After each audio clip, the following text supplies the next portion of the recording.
garden and nursery is a perennial paradise of colour, texture and seasonal surprise. It's nestled on a block that's just over 1,000 square metres on the beautiful River Derwent and has been created by Simone Taylor. I grew up here on the Eastern Shore in Hobart and left in my early 20s to go to Perth. First started with just a balcony garden, trying to grow things in pots. And then when we bought our own place down in South Fremantle, primarily gardening on sandy soils. And so you've come back home to establish your own incredible garden. How would you describe it to someone who's never been here before? I would describe it as a perennial border garden with hedge structures. Luckily, we have a few mature trees as well.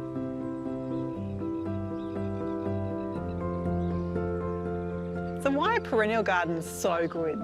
There's constant change, there's constant colour, there's always new things to look at. You can create such contrast with foliage and with heights. There's such a range of plants to play with. Once they're established, it's not so much work to maintain compared to annual gardens? Yes, definitely a lot less. Two of the favourite plants in my front garden is the Ranunculus, which I love because it has bold, big foliage and it has lots of seed, so you can repetition plant it through the garden. And that's so good because then you just have heaps of free plants that can just like pop up everywhere. And Hellebore foetidus, which I really like because it's very early in the season. It's a lighter colour, so it really lifts in those dreary winter days. Ah, far out, Simone. This is not your average garden looking over the River Derwent. It's lovely, isn't it? It's stunning, and the gorgeous ash tree really frames the space so beautifully. Yeah, and the Dodonaea hedge and the green grass just creates a really lush, private, sort of inviting space. Now I can see that you're having a continual love affair with perennials down here in your back garden. Certainly am, but I also like the grasses as well, which I've repeated planted through here, and that's Calamagrostis Overdam.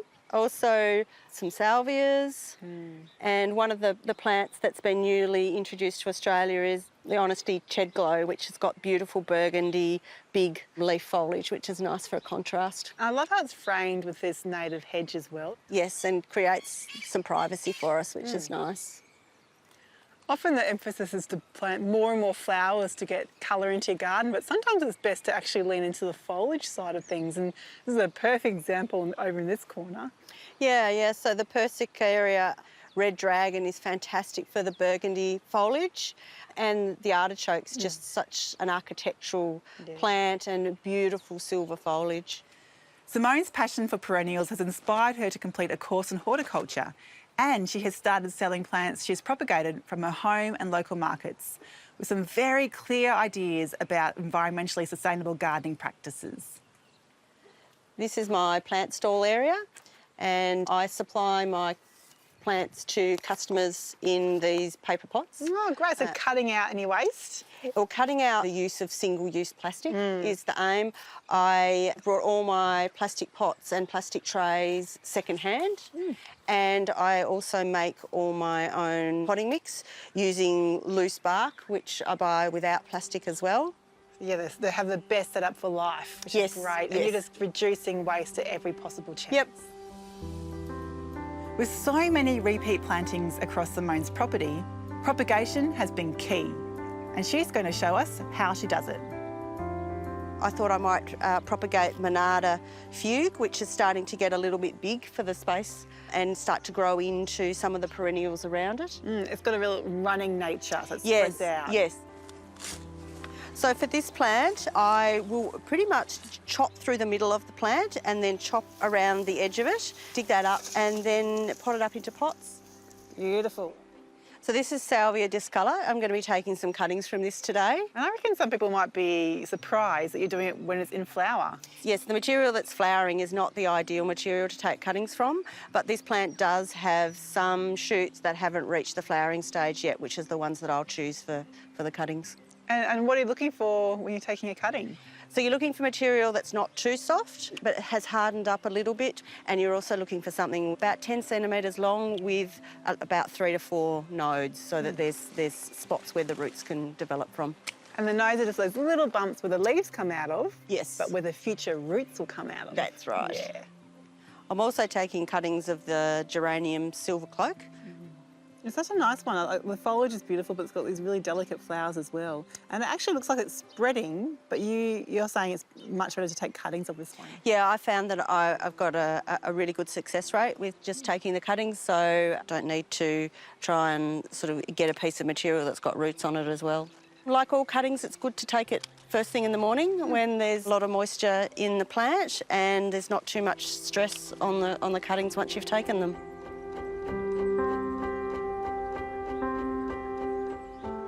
We've got all our propagation material back up here. What's the first step?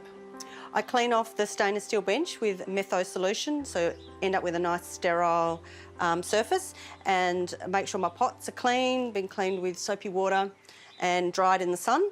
So then with your cuttings, take off lower leaves and do the bottom cut last. I do that to make sure I get the length that I want. With the top, if there is any flower material, you would definitely cut that off so that the plant doesn't put any energy into producing flowers and is putting the energy into producing roots. So I just cut it at about 10 centimetres just underneath the node, and just a little nick just to increase the surface area that the roots can grow from. And then just pop it in, pushing it right down to the bottom if possible, so that the bottom of the cutting is against the heat bed and getting a great temperature for the roots to grow from. This mix is 4 parts perlite, 2 parts coir and 1.5 parts sand. So how is this process different with these particular salvias? So with these ones, because there's a longer length between the nodes, I just have to be a little bit more careful that I don't chop off too much off the bottom. Also, because they've got larger leaves, I would potentially cut the leaves to reduce the transpiration rate while the plant's establishing its roots. With divisions, it's a slightly different process, isn't it?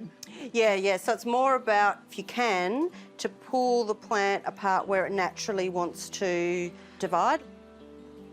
Put a little bit of potting mix in the bottom of the pot. So in my potting mix, I use potting bark, some of my own compost, so that the plants have a symbiosis with bacteria and fungi before they're planted out. Also use a little bit of sand and a little bit of dolomite, because the acidity of the potting bark can be a little bit low. It just raises the pH a little bit. Yeah.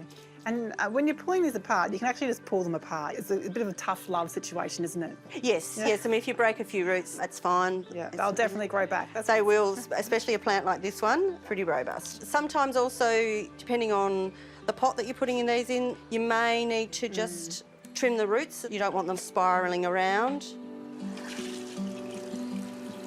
So if you're considering a perennial garden, Simone's Place is sure to provide heaps of practical information as well as loads of inspiration. I love the creativity of it, and I find that it really is helpful for my mental health. I just love the colour, I love the change, I love the exuberance and the ability to kind of paint a picture with the plants.